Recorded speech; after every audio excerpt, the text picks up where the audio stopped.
Agora para o pesadelo vivido por uma jovem de 19 anos no interior de um veículo TVDE. Beatriz Pacheco diz ter sido sequestrada durante bastante tempo no interior de um automóvel. Diz também que chegou a ser perseguida depois de ter conseguido fugir.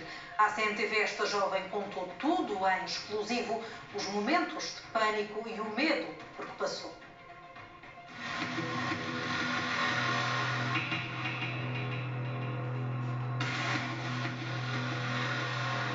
Estava na zona do rote e eu comecei a sentir, de certa forma, um cheiro tóxico no carro e comecei a ficar um pouco mal disposta. E logo aí fiquei muito alertada para isso e tentei abrir a janela. E quando tentei abrir a janela abria um bocadinho e ele tornava a fechar. E eu tornava a abrir e ele tornava a fechar.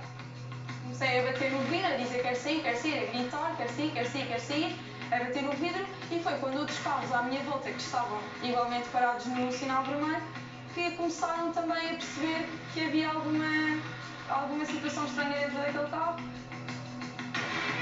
Uma investigação CM mostra-lhe agora a reconstituição de uma história verídica. Uma história real que poderia ter terminado de forma trágica para Beatriz Pacheco no dia 19 de maio.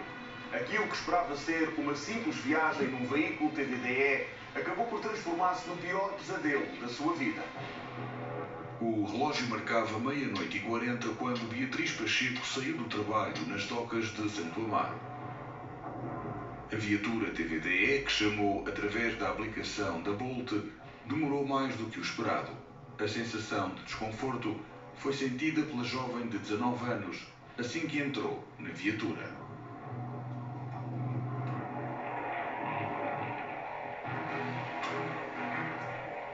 Quando a viagem começou, eu já estava desconfortável logo no início porque ele estava a andar a uma velocidade completamente estupefacta. Não sei, aquilo foi super estranho. Ele começou a andar super rápido, estava com uma música estranhíssima aos altos berros. Passados poucos minutos, Beatriz Pacheco começa a sentir um cheiro tóxico no carro que a deixa desconfortável ao ponto de não conseguir respirar. Estava na zona do rote e eu comecei a sentir, de certa forma, um cheiro tóxico no carro e comecei a ficar um pouco mal disposta. E logo aí fiquei muito alertada para isso e tentei abrir a janela abria um bocadinho e ele tornava a fechar. E eu tornava a abrir e ele tornava a fechar. Foi quando eu comecei mesmo a ficar em pânico, comecei a tentar abrir a porta não abria e ele começou-me a dizer mas tem certeza que quer ficar aqui? Eu sim, quero ficar aqui, quero sair do carro. Comecei até a dizer que os meus pais estavam na rua de baixo à minha espera, que eu ia com eles, que não era preciso ir até ao destino. E ele continuava a insistir, mas tem certeza que quer ficar aqui? Não tem certeza que quer que eu deixe no destino? Os momentos de maior tensão foram sentidos entre o Largo do Rato e a Avenida da Liberdade. O motorista de origem indostânica não acede aos pedidos de Beatriz Pacheco, que acaba por ser salva por um sinal vermelho.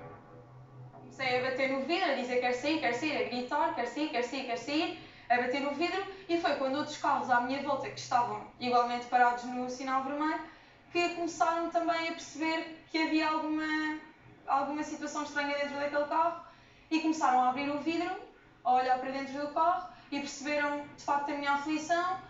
Não deu sequer tempo de outras pessoas fazerem qualquer tipo de coisa, depois o motorista abriu logo a porta e eu saí logo do carro. Depois de conseguir escapar do veículo TVDE onde seguia, Beatriz Pacheco revela ao Investigação CM que continuou a ser perseguida pelo motorista. Mal eu saí do carro, ele continuava tipo parado, ele apesar de já ter arrancado no sinal verde, continuava a andar super devagar ao meu lado. Eu comecei, eu estava mesmo em pânico com toda a situação, com tudo o que já tinha acontecido. E depois, com o facto de só querer estar segura e parecer que nem na rua conseguia estar segura com ele ao meu lado, comecei então a descer as ruas e ele a continuar a andar atrás de mim. E mesmo quando eu virava numa rua à direita, ele virava também e começava a olhar pelo ombro para trás para ver se me via. E pronto, e depois eu cheguei ao quiosque do Banana Café, nunca mais o vi. E depois liguei à minha mãe. O trauma vivido na noite de 19 de maio fez com que não fizesse queixa às autoridades de forma imediata. Mas a gravidade da situação deu-lhe coragem para partilhar a sua história com a Investigação CM. E na altura aconteceu tudo muito rápido e eu tinha que ir apresentar logo queixa. E não sei, eu estava mesmo ainda a recuperar do trauma, não queria sequer falar sobre o assunto, não queria que fosse um tema na minha vida. Então eu deixei só um bocadinho de lado essa hipótese, mas eventualmente irei fazê-lo se ainda estiver dentro dos prazos legais. Por necessidade, Beatriz não deixou de utilizar os veículos TVDE, mas até hoje, devido ao trauma que viveu, faz todas as viagens acompanhada pela família ou os amigos.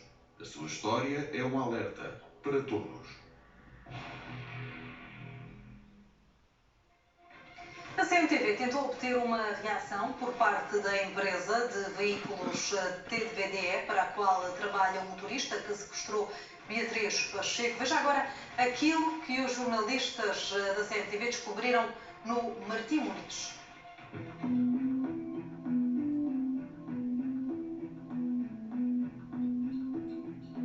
Quando fizerem um pedido, verem de facto se tem o nome da pessoa e a cara.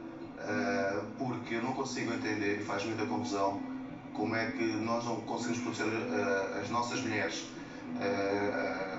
as nossas filhas, as nossas mulheres, as nossas mães, a nossa namorada, seja aquilo que for, portanto, nós temos que proteger essas pessoas. O alerta é deixado por Mário Pacheco, o pai de Beatriz. Revoltado pelo trauma vivido pela filha, não tem dúvidas de que é urgente mudar o paradigma no setor TVDE, a começar desde logo pela fiscalização das autoridades competentes em relação aos imigrantes que todos os dias chegam ao nosso país e passados poucos dias estão a conduzir na estrada. A coragem de Beatriz, a partilha detalhada do que viveu na noite de dia 19 de maio, leva-nos a tentar encontrar os responsáveis. Aquilo que viveu às mãos de um motorista e que não é caso único em Lisboa. As queixas, sobretudo de mulheres, não param de aumentar. Estamos no centro de Lisboa, mais concretamente na Praça Martim Muniz. O Investigação CM conseguiu descobrir o nome e a localização da empresa do motorista indostânico que tentou sequestrar e perseguir Beatriz Pacheco no dia 19 de maio.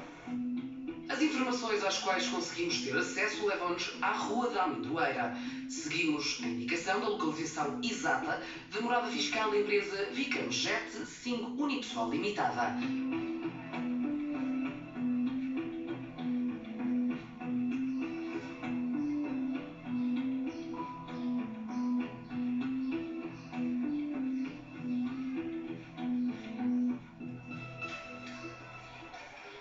Tentamos contactar através do intercomunicador algum responsável da companhia.